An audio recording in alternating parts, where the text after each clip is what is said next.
গোটা দেশের মধ্যে বাংলাতেই সব থেকে ভালো ফল করবে বিজেপি।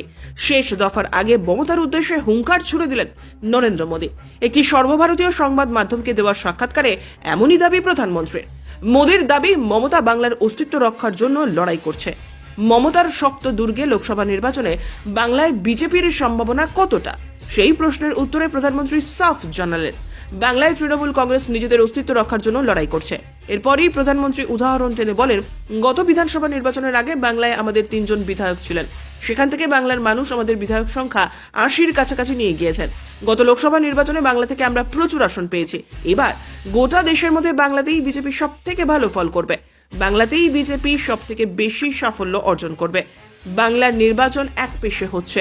তৃণমূলকে নিশানা করে প্রধানমন্ত্রী আরো বলেন, মানুষ এই নির্বাচনে বাংলায় নেতৃত্ব দিচ্ছে। এই কারণেই ক্ষমতায় থাকা তৃণমূলের নেতারা ভয় পাচ্ছেন। বাংলায় একের পর এক খুন হচ্ছে, মামলা হচ্ছে, বিজেপি কর্মীদের জেলে বন্দী করা হচ্ছে। তারপরেও বাংলার মানুষ ভোট দিচ্ছেন, ভোটের হারও বাড়ছে। এদিন শেষ দফার নির্বাচনের আগে পশ্চিমবঙ্গে ভোট প্রচারে এসেছিলেন প্রধানমন্ত্রী। কলকাতায় রোড শো করার কথা রয়েছে তার আগে উত্তর 24 পরগনার অশোকনগরের সভা থেকেও তৃণমূলকে তীব্র ভাষায় আক্রমণ করেন তিনি।